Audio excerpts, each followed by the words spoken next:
삶 가운데 충만하시기를 간절히 기원합니다. 혹시 박수웅 장로님이라고 기억하십니까? 예전에 우리 교회 몇 번 오셔서 강의도 해주시고 말씀도 전해주셨는데 청소년들을 사역을 위해서 전 세계를 다니시면서 말씀 전하시는 그런 장로님이십니다. 이 장로님의 집안의 할아버지의 이야기입니다. 할아버지는 유학에 심취한 그런 분이셨다고 합니다. 그러니까 유교 문화에서 양반으로 학문을 연구하고 책을 보면서 수염을 기르고 갓을 쓰고 이렇게 덕짐을 지고 집안을 다니시는 그런 분이시죠. 유학자이면서도 굉장히 인격자이셨다고 합니다. 그런데 하루는 최하락이라고 하는 사람이 친구인데 찾아와서 이런저런 얘기를 하다가 예수님을 소개하는 겁니다. 예수님을 믿자. 그런데 아예 유학자가, 그것도 아주 전통적인 양반 유학자가 그 예수님을 믿자는 말에 도저히 받아들일 수가 없잖아요. 그래서 물리치고 몇 번을 그렇게 합니다. 그런데 한 번은 이 친구가 찾아와서 이 옷자락을 붙들면서 그래도 예수님이 얼마나 좋은데 네가 예수님을 몰라서 그래 하고 전도를 하고 있는데 마침 이 할아버지께서 마당에서 일을 보시다가 이제 삽 같은 거 농기구를 치우려고 손에 들고 계셨던 거예요. 근데 하도 여러 번 찾아와서 귀찮게 하니까 그만 뿌리친 게 그만 이쪽 손도 같이 움직여서 농기구로 그 최하락이라는 사람의 머리를 치게 된 거예요. 그러니까 머리가 깨져가지고 피가 나기 시작한 거죠.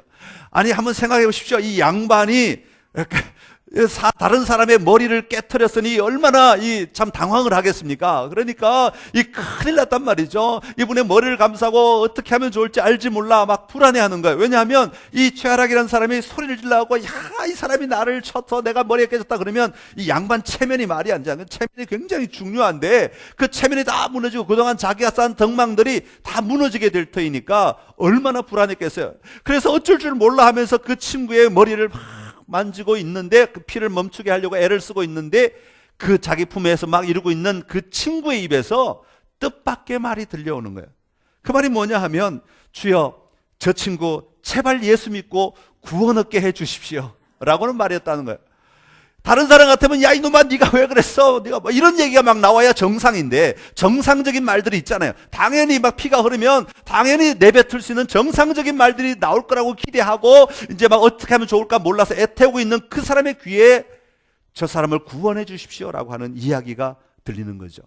한마디 원망이나 불평도 없이 그간 어디서도 들어보지 못한, 생각해 본 적도 없는 그런 말이 친구의 입에서 터져 나오는 거예요. 그 얘기를 들은 이 할아버지는 충격에 빠집니다. 그리고는 이제 잘못한 게 있으니까 친구가 교회 가자 그러니까 이제 한두 번 따라가기 시작했어요. 한두 번 갓을 쓰고 따라가기 시작하는데 몇 번을 교회 나가다가 그만 이분이 할아버지 인생이 완전히 뒤집히고 맙니다. 교회 가서 그저 단순히 하나님에 대한 정보를 듣는 것으로 그치는 것이 아니라 그분을 인격적으로 만나고 경험하는 사건이 일어나게 된 것입니다.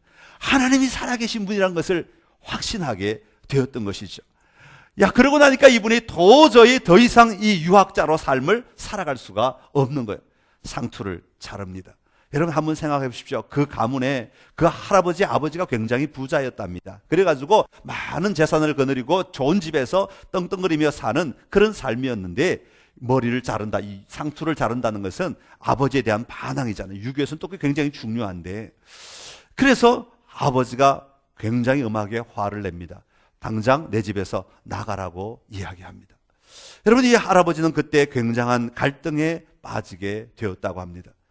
예수님을 버리고 이 좋은 집에서 자녀들과 함께 그냥 편안하게 살아갈 것인가, 아니면 예수님을 따르고 예수님을 섬기면서 이 자녀들을 데리고 고난의 길로 나아갈 것인가, 결단을 하기 위해서 갈등하고 있을 그때 그의 마음 가운데 하나님께서 아브라함의 이야기를 들려주셨답니다. 너는 너의 고향과 친척과 아버지의 집을 떠나 내가 내게 보여줄 땅으로 가라. 그 말씀 붙들고 이분이 모든 것을 다 포기하고 자녀들을 데리고 집을 나오게 되었다는 것이죠. 그리고는 고난의 삶을 살아가죠. 여러분 뭐 평소에 좋은 삶을 살다가 편안한 삶을 살다가 길거리로 나온 양반 한번 생각해 보십시오. 돈을 제대로 벌 수나 있겠어요? 뭐 농사를 제대로 지을 수 있겠어요? 얼마나 힘들고 어려운 삶이었겠습니까? 그렇지만 그 삶을 살아가기 시작하는 것이죠. 예수님만 믿고 살기로 작정하고 고난의 삶을 살아가다가 마침내는 일제 말기에 신사참배를 거부하다가 순교하시게 되었다고 하는 것입니다. 여러분 참 그의 인생이 하나님을 바라보고 따르기로 결단하고 나아갔을 때 그의 삶에 분명한 방향을 정하고 목표를 정하고 그 목표를 향해 나아갈 용기를 가지고 전진해왔던 그 삶의 모습들, 어쩌면 오늘 우리가 분명하게 바라보아야 되고 우리가 본받아야 되고 우리가 그렇게 살아야 할 삶의 모습이 아닌가 하는 생각을 하게 되었습니다. 오늘부터 우리가 사사기를 다루게 되는데 이 사사라고 하는 말의 의미는 뭐냐 하면 재판한다, 판단한다, 판결한다, 다스린다, 통치한다, 그런 이야기입니다. 그러니까 사사기라고 하는 말의 의미는 판결하는 책, 다스리는 책, 통치하는 책, 이런 의미를 가지고 있겠죠. 판결하는 사람들, 통치하는 사람들, 다스리는 사람들, 그런 의미를 가지고 있습니다. 하나님의 말씀을 가지고 방황하는 이스라엘 백성들을 하나님이 다스리시고 하나님이 판결하시고 하나님이 통치하신다라고 하는 의미가 담겨져 있는 것입니다.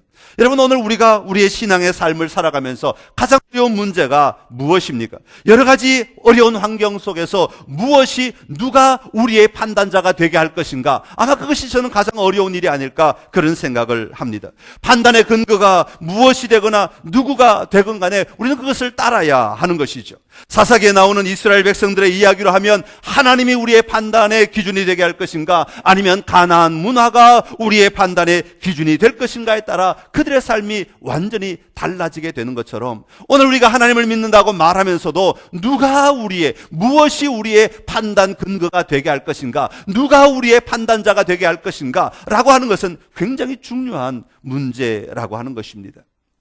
여호수아서부터 시작되는 가나안 정복 이야기의 출발은 무엇이었습니까? 그것은 바로 하나님이 말씀하신 것이었습니다. 하나님의 말씀이었습니다. 너희가 발바닥으로 밟는 모든 땅을 너희에게 주겠다, 하나님은 여호수아에게 약속하셨습니다. 그래서 너를 능히 대적할 자가 없을 것이라고 말씀하십니다. 왜냐하면 하나님이 너희와 함께 하실 것이기 때문입니다. 그러면서 여호수아 1장 7절 8절 우리가 잘 아는 말씀인데요, 이렇게 말합니다. 오직 강하고 극히 담대하여 나의 종 모세가 내게 명령한 그 율법을 다 지켜 행하고 우로나 좌로나 치우치지 말라. 그리하면 어디로 가든지 형통하리니 이 율법책을 내 입에서 떠나게 하지 말며 주야로 그것을 묵상하여 그 안에 기록된 대로 다 지켜 행하라. 그리하면 내 길이 평탄하게 될 것이며 내가 형통하리라. 아멘. 여러분 하나님은 우리에게 믿음의 삶을 요구하십니다. 여러분 믿음의 삶은 무엇입니까? 믿음의 삶은 우물쭈물하는 삶이 아닙니다. 믿음의 삶은 아주 단호한 삶입니다. 하나님은 우리에게 단호한 삶을 요구하시는 것입니다. 고민할 거 없다, 내가 말한 대로 따라와라, 이것 하나님이 요구하시는 것 아니겠습니까? 하나님의 약속을 믿고 살아가라, 그렇게 말씀하고 있습니다. 그런데요, 우리가 그런 생각을 하게 되면 우리가 한 발만 세상 속에 싹 들어가도 이것은 세상적으로는 손해를 보고 또 어려움을 당하기 딱 십상인 그런 이야기입니다. 그러다 보니까 많은 사람들이 그 이야기를 우리의 삶의 현장에서 적용하지 못하고 단호한 태도로 나아가지 못하게 되는 것을 볼 수가 있습니다. 하나님은 그의 백성을 부르셔서 아주 단호한 삶을 살라고, 아주 결단의 삶을 살라고 끊임없이 성경은 계속해서 우리에게 요청하고 있는 것입니다. 사랑하는 성도 여러분, 오늘 여러분의 삶은 무엇을 여러분의 판단의 근거로 삼고 살아가고 계십니까?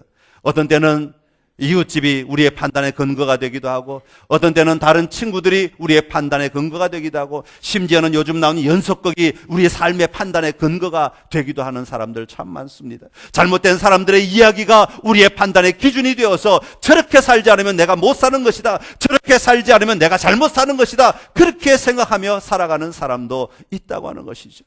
여러분 판단의 근거가 여러분 하나님이 되시기를 간절히 기원합니다. 여러분의 다스림의 근거가 하나님이 되셔야 한다고 오늘 성경 우리에게 말씀하고 있습니다.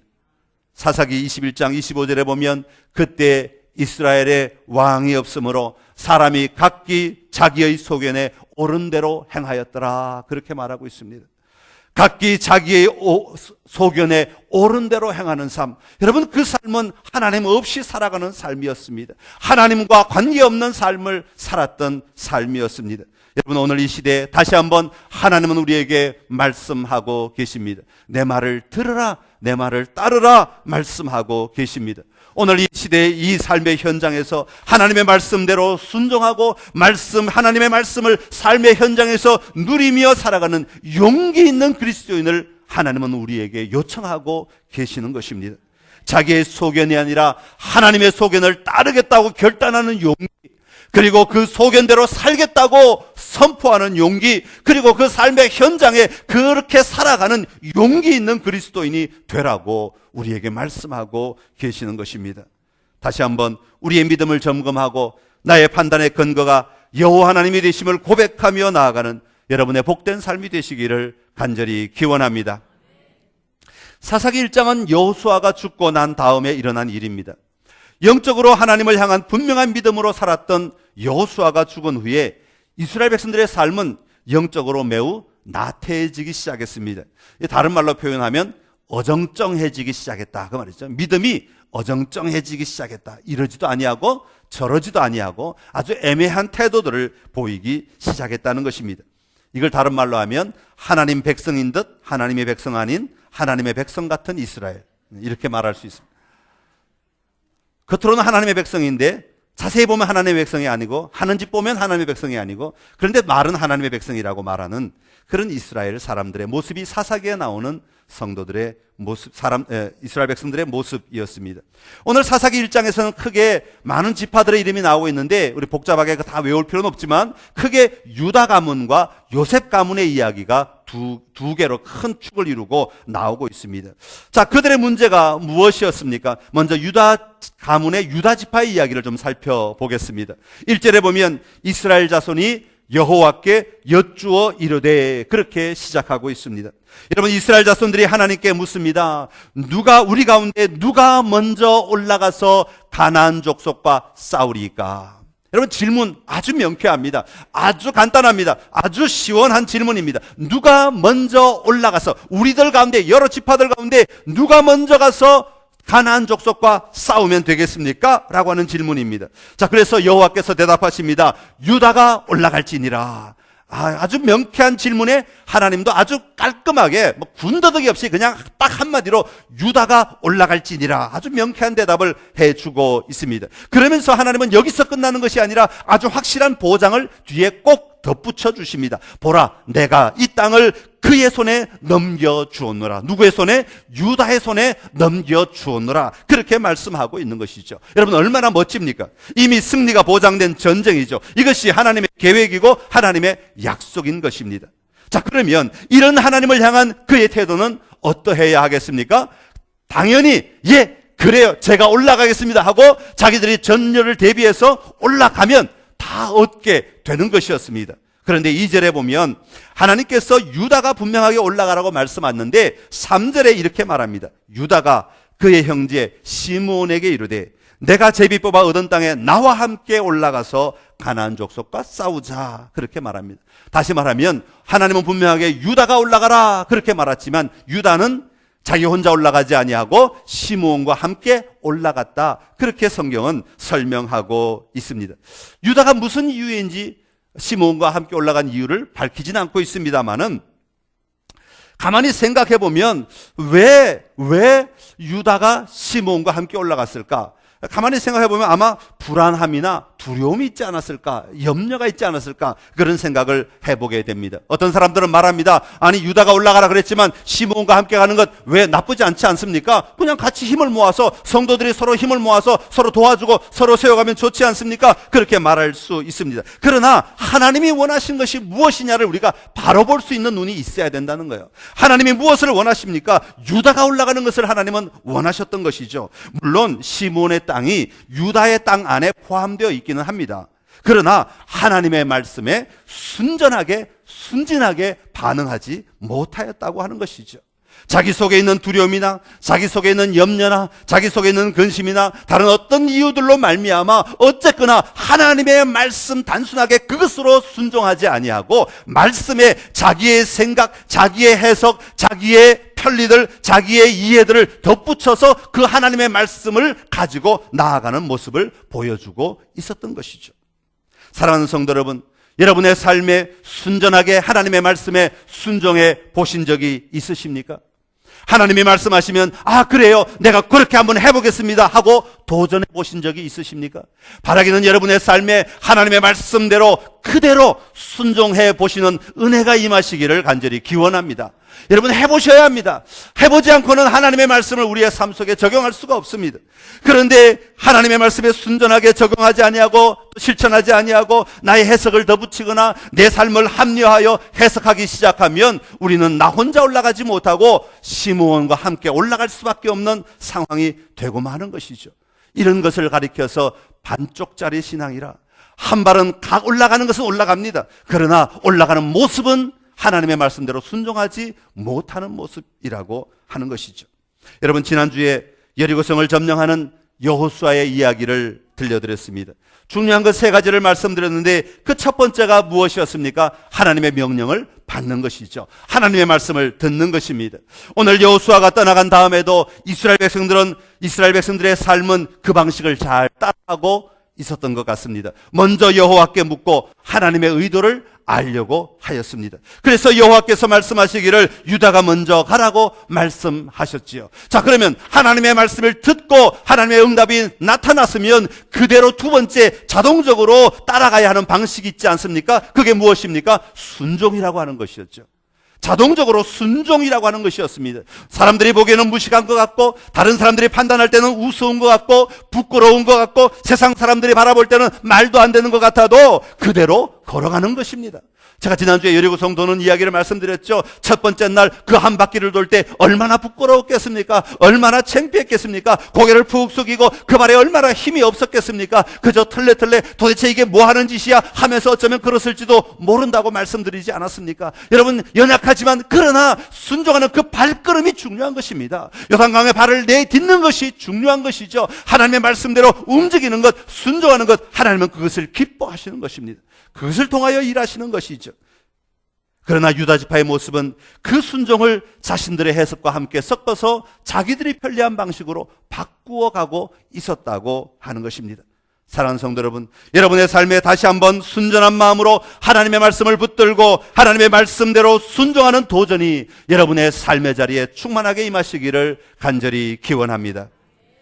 오늘 본문에 보면 계속해서 유다 지파의 믿음의 모습을 보여주고 있는데요. 4절부터 7절에 보면 아도니 베색의 이야기가 나옵니다. 여기서 이제 베색이라는 것을 공격해서 그 왕 아도니 베색을 사로잡게 되는데, 이 이야기를 읽다 보면 군사적으로나 세상적으로는 아무 문제가 없는 것 같습니다. 그런데 믿음의 눈으로 보면, 영적인 눈으로 보면 엄청난 실패가 여기에 담겨져 있는 것을 볼 수가 있습니다.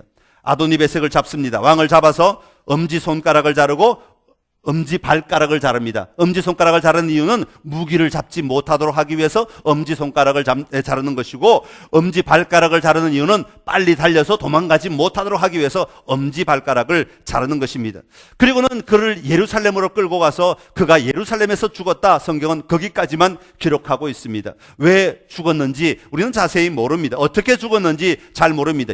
어떤 역사학자들은 아마 손과 발이 잘렸기 때문에 감염이 되어서 치료가 제대로 되지 않아서 아마 몸이 썩어서 죽었을 것이다, 그렇게 이야기하고 있습니다. 자, 여기에 무슨 문제가 있습니까? 당시 하나님은 전쟁 포로들을 잡아가지고 그렇게 괴롭게 죽이라고, 그렇게 고통을 주며 죽이라고, 그렇게 오랜 시간 그들을 괴롭히며 어렵게 만들라고 그렇게 말씀하지 않았습니다. 그들을 죽이든지 내쫓든지 단간에 아주 깨끗하게, 그 생명이 소중하기 때문에 그들을 깨끗하게 처리하라고 말씀하는 것이 성경적인 방법이죠. 그런데 이렇게 잔인한 방법을 택할 수밖에 없었던 것은 이것이 이스라엘 사람들의 방식이 아니라 누구의 방식이었냐면 바로 가나안 사람들의 방식이었다고 하는 것입니다. 유다가 자기의 적장을 잡아서 처형할 때 이미 그때 벌써 가나안 방식을 따르고 있었다고 하는 것을 이야기해 줍니다. 자, 이게 가나안 방식이었는지 어떻게 압니까? 7절에 보면 나옵니다. 7절에 보면 아도니베섹이 이렇게 말합니다. 옛날에 내가 70명의 왕들이 그들의 엄지손가락, 엄지발가락을 잘라버리고 그들이 내 상에서 먹을 것을 주운 일이 있었다. 아도니베섹이 사용하던 방식입니다. 아도니베섹이 다른 왕 70명을 잡아다가 그렇게 처형하고 그렇게 괴롭히고 그렇게 고통을 주었다 하는 것을 이야기하고 있는 것이죠. 그러면서 뭐라고 말합니까? 하나님이 내가 행한 대로 내게 갚으셨다. 이건 하나님을 몰라도 너무 모르는 사람의 자기 변명일 뿐인 것이죠. 하나님이 그렇게 하신 것이 아니라고 하는 것입니다. 이것은 이스라엘이 하나님의 방식을 따르지 않고 가나안 방식을 따름으로 일어난 일이었다 하는 것이죠. 사랑하는 성도 여러분, 오늘 우리가 살아가면서 세상 속에서 하나님의 사람으로 살아갑니다. 그러다 보니까 어떤 문제를 결정하거나 다스려야 할 때 이런 고민들을 다 할 수밖에 없습니다. 세상 방식으로 할 것인가? 하나님의 방식으로 할 것인가? 여러분의 눈이 열려서 하나님의 방식을 보는 은혜가 먼저 여러분에게 임하시기를 간절히 기원합니다. 우리는 모든 세상 방식에 늘 노출되어 있습니다. 그러다 보니까 무슨 문제만 생기면 가장 먼저 떠오르는 것이 세상 방식이 먼저 눈에 들어옵니다. 하나님 방식, 하나님 앞에 기도하기보다 하나님의 뜻을 구하기보다 세상 방식에 먼저 익숙해져 있다 보니까 그냥 우리 몸이 자동적으로 세상 방식을 따라가게 되어 있다는 것입니다. 그러나 하나님은 오늘 세상 방식이 아니라 하나님의 방식을 따라 살아갈 수 있는 은혜가 있어야 한다고, 그렇게 살아야 진정한 승리를 얻을 수 있다고 말씀하고 있는 것이죠. 오늘 여러분 안에 하나님의 방식을 따르고 하나님의 뜻을 따르며 나아가는 용기가 있기를 간절히 기원합니다. 또 다른 사건을 하나 더 소개하고 있는데 19절에 보면 이렇게 말합니다.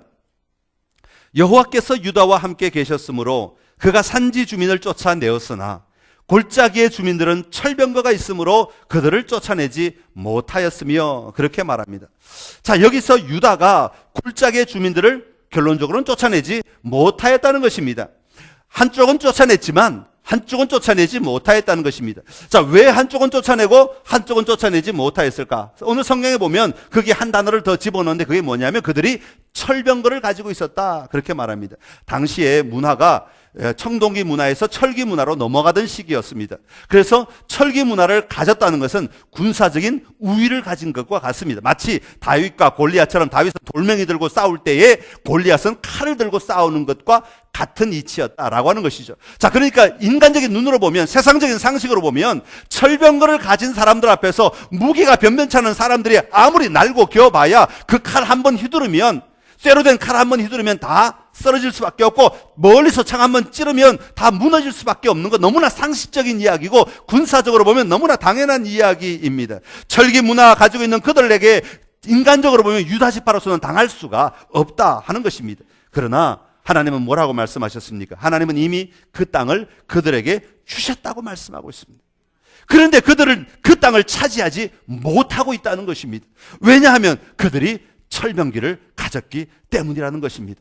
앞부분에는 전쟁에서 이겼습니다. 왜요? 그들이 하나님을 의지함으로, 하나님을 따름으로, 하나님의 말씀대로 함으로 따라서 이겼습니다. 그런데 조금 돌아서 평지에 딱 오자마자 그들은 전쟁을 치를 수가 없습니다. 그들의 온몸이 굳어버렸습니다. 왜요? 하나님을 바라보지 않고 그 철병기를 바라보니까 도저히 전쟁을 치를 수가 없더라는 것입니다. 싸울 수가 없는 것이죠. 여러분, 한번 하나님을 바라봤으면 끝까지 바라봐야죠. 하나님을 바라보다가 조금만 우리의 눈에, 우리의 상식에, 우리의 생각에 조금만 도가 넘는 모습들이 우리 앞에 펼쳐지면 우리는 하나님은 온데간데 없어지고 그것 때문에 사로잡혀 꼼짝달싹 못하는 신세가 되어버리고 만다고 하는 것이죠. 하나님이 함께 하시고 그 땅을 주셨다고 말씀하시면 그냥 가면 되는 것입니다. 마치 여리고성을 무너뜨리듯이 여리고성을 너에게 줬다고 말하면 무기 없이도 그냥 그 땅을 향해 나아가는 것입니다. 그 성을 도는 것입니다. 그렇게 할 때 그 성은 무너져서 그 성을 차지할 수 있었다고 말하는 것이죠. 여러분, 이들에게 무엇이 문제였습니까? 이스라엘 군대에게 믿음의 용기가 필요했던 것이죠. 용기가 없음으로 말미암아, 믿음을 그들의 현장 속에 실천할 용기가 없으므로, 내가 감당할 수 있을 것 같은 문제는 우리는 용기가 일어납니다. 아, 그래, 이건 믿음을 해도 돼. 믿음으로 하자. 내가 감당할 수 있으니까 믿음도 생기는 것 같아요. 그런데 인간적으로 내가 감당할 수 없을 것 같은 엄청난 일 앞에는 우리는 믿음의 용기를 잃어버리고 맙니다.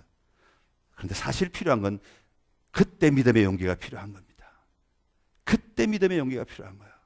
그런데 우리는 용기를 발휘하지 못하고 있습니다. 하나님과 철병거 누가 더 강하냐? 여기에 실패하고 마는 것이죠. 사랑하는 성도 여러분, 하나님은 우리의 모든 삶을 다스리고도 남음이 있는 분이십니다. 철병거 따위를 무서워하는 하나님이 아니십니다. 철병거를 무너뜨리고도 남음이 있으신 하나님이십니다. 그 무서운 애국 군대를 홍해 물속에 수장시켜버린 하나님이십니다. 그 하나님이 작정하시면 일하십니다. 스승 있게 하실 줄로 믿습니다. 오늘 우리가 다시 한번 믿음의 용기를 회복하는 은혜가 여러분 모두에게 있기를 간절히 기원합니다. 세상적인 관점으로 보면 당연한 일입니다. 너무나 상식적인 일입니다. 그러나 영적으로 보면, 믿음의 눈으로 보면 하나님을 신뢰하지 못하는 불신앙이 드러나는 장면이 바로 오늘 성경에 나오는 이야기입니다. 우리가 교회에 나오면서도 하나님을 향하여 마음을 열지 못한다면, 교회에 나오면서도 하나님을 신뢰하지 않는다면, 교회에 나오면서도 하나님을 믿는다고 말하면서도 내 삶의 현장에 하나님이 일하실 것을 보지 못한다면 우리는 동일한 자리에 머물 수밖에 없습니다. 사랑하는 성도 여러분, 우리의 힘이 연약하기 때문에 우리가 이기지 못하는 것 아닙니다. 하나님이 주시는 축복을 내 삶에서 온전히 누리지 못하기 때문입니다. 믿음의 용기를 가지시고 담대하게 나아가는 여러분 되시기를 다시 한번 간절히 기원합니다. 자, 그리고 이제 하반부에 오면 요셉 가문의 이야기가 나옵니다. 22절부터가 요셉 가문의 이야기인데요. 22절에서 26절에서 그들은 하나님과 언약을 무시하고 베델 사람들과 언약을 맺게 됩니다. 약속을 맺게 됩니다. 화친을 한다는 말이죠. 27절, 28절에 보면 므낫세가 그 거주민들을 쫓아내지 못하였다고 기록합니다. 29절에도 보면 에브라임도 가나안 족속과 함께 살아가게 됩니다. 30절에 보면 스불론도 그들을 쫓아내지 않았습니다. 31절에 보면 마찬가지로 아셀이 그 지역에 있던 가난한 사람들을 쫓아내지 않습니다. 33절에도 보면 납달리도 마찬가지고 34절에 단 자손도 아모리 족속을 마침내 노예로 사용하고 있는 것을 볼 수가 있습니다. 자, 요셉 가문의 전체적인 문제가 무엇이었습니까? 그들은 가난한 사람들을 죽이거나 내치는 대신에 무엇으로 삼았다고요? 노예로 삼았다는 것입니다. 다시 말하면 부역군으로 삼았다는 것이죠. 그들의 종으로 삼았다는 것입니다. 그들을 완전히 쫓아내는 것보다 경제적으로 보면, 논리적으로 보면, 상식적으로 보면 그들을 노예로 삼는 것이 훨씬 더 효과적이고 그들에게 더 많은 이익이, 완전히 내쫓는 것보다 훨씬 더 많은 이익이 있다는 생각을 하였던 것 같습니다. 경제적인 논리가 하나님의 명령과 신앙보다 더 중요했던 것입니다. 결국 이스라엘은 가나안화가 급속도로 진전되게 되었습니다. 가나안 땅을 이스라엘 백성들이 들어가서 여호와화해야 하는데 오히려 그들이 들어가서 그 땅의 사람들에게 동요되어서 이스라엘 백성들이 가나안화되어 갔다고 하는 것입니다. 가나안을 여호와화해야 하는데도 불구하고 오히려 이스라엘을 가나안화함으로 말미암아 그들의 비극은 시작되었던 것이죠. 이것을 세속화의 비극이라고 말하고 싶습니다. 사랑하는 성도 여러분, 하나님과 경제적인 논리, 여러분 어느 것이 더 중요한 것입니까? 그런데 오늘 우리의 삶에는 하나님보다 경제적인 논리가 훨씬 더 우리를 더 많이 사로잡고 있습니다. 삶에서 어려운 문제가 일어나거나 우리가 감당하기 어려운 문제에 부딪히게 되면 우리는 그 문제를 통해서 얻을 이익들을 먼저 살피게 됩니다. 하나님의 도움보다 그 이익이 우리를 더 많이 움직이게 한다는 것이죠. 전능하신 하나님, 위대하신 하나님을 다시 한번 바라보는 여러분이 되시기를 간절히 기원합니다.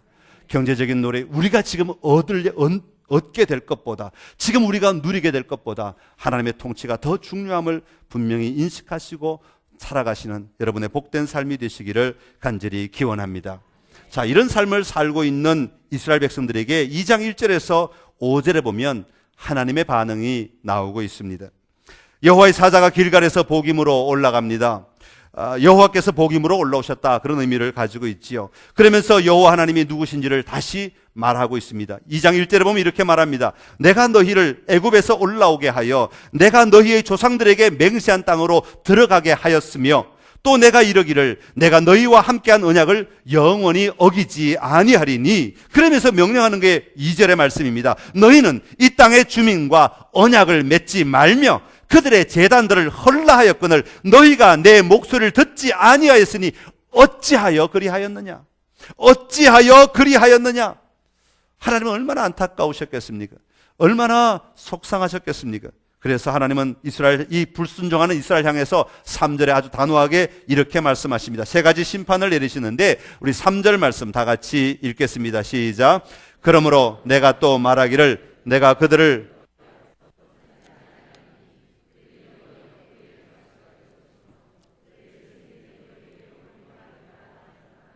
아멘. 자, 이거 보면 세 가지 하나님의 심판이 나오죠. 첫 번째는 뭡니까? 내가 그들을 너희 앞에서 쫓아내지 아니하리니.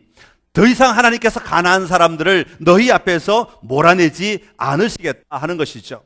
여러분, 사실 이스라엘 입장에서는 일부러 자기들이 남겨둔 것 같습니다. 그러나 하나님이 더 이상 내쫓지 않으시겠다고 말씀하고 있습니다. 이스라엘 백성들은 경제적인 이익이 있을 것 같아서 그들을 붙들고 있으려고 했지만 하나님은 오히려 그들을 어렵게 하는데 사용하시기 위해서 가난한 사람들을 남겨두셨다고 말씀하고 있는 것이죠. 두 번째는 그들이 너희의 옆구리에 가시가 될 것이며 그렇게 말하고 있습니다. 지금은 그들이 너희를 도움을 주고 그들에게 너희에게 유익을 주는 것 같지만 그들이 조금 있으면 너희에게 가시 같은 존재가 될 것이다, 그렇게 말합니다. 지금은 이스라엘이 가난한 사람들을 억압하며 즐기고 있지만 조금만 있으면 그들이 너희를 괴롭히는 가시 같은 존재가 될 것임을 이야기하고 있는 것이죠. 세 번째로는 그들의 신들이 너희에게 올무가 되리라, 그렇게 말합니다. 지금은 그들이 믿는 모든 신들을 다스릴 수 있을 것 같고 다 정복할 수 있을 것 같고 마음대로 주무를 수 있을 것 같지만 오히려 조금만 지나면 그 신들 때문에 너희가 정말로 하나님으로부터 멀어지는 어려움을 당하게 될 것이라고 이야기하고 있는 것입니다. 여러분, 이 세 가지는 오늘 우리의 삶에도 동일하게 적용되고 있습니다. 제가 구체적인 예를 다 말씀드리지는 않겠습니다. 시간이 넘어가서 다 말씀드리지 않지만 여러분, 이 세 가지를 한 번 더 묵상해 보십시오. 오늘 여러분, 오늘 경제적인 논리가 좋아서, 오늘 시간적인 논리가 좋아서 어떤 자녀들은 너 공부하는데 학교에 가지 마, 뭐 그렇게 막 하다가 너 대학 가면 예수 잘 믿어. 여러분, 그런 아이들은 대학 가서 10중 8구 예수 믿지 않습니다. 다 떠나갑니다. 지금은 이게 더 유익인 것 같아서, 지금은 이게 더 좋은 것 같아서, 지금은 이게 더 편한 것 같아서, 지금은 이게 나에게 경제적인 유익을 주는 것 같아서, 지금은 이게 나에게 어떤 도움이 되는 것 같아서 취하지만 하나님이 하지 말라고 하는 것은 반드시 그것들이 우리에게 올무가 되고 가시가 된다고 하는 것을 성경이 말씀하고 있습니다. 여러분, 오늘 우리가 절제하고 오늘 우리가 바르게 살아야 합니다. 한국교회가 오늘 우리가 좋아서, 오늘 우리가 원해서 경제적인 것들로 또 외적인 것들로 많은 것들을 가지려고 하지만 결국은 그것이 하나님을 어렵게 만드는 도구가 되어버린 경우들이 얼마나 많이 있는지 모릅니다. 우리는 그 올무에 빠지지 말아야 합니다. 우리 개인의 삶 더더욱 그렇습니다. 교회의 삶도 마찬가지입니다. 하나님의 말씀대로 살아갈 때, 다시 한번 회복할 때 우리가 이 어려운 시대 속에서 참된 승리를 누리며 승리하는 삶을 살아가게 될 줄로 믿습니다. 세상의 논리가 아니라 돈으로, 힘으로, 백으로 움직이는 세상을 따라 살아가는 것이 아니라 하나님의 통치 원리로, 하나님의 다스림을 따라서 하나님의 인도하심을 바라보고 하나님이 가라고 하시는 곳으로 순종하며 나아갈 때 거기에 참된 승리가 있음을 믿고 살아가는 저와 여러분 될 수 있기를 간절히 기원합니다. 우리 찬송하겠습니다. 주님 말씀하시면 우리 같이 찬송하고 기도하겠습니다.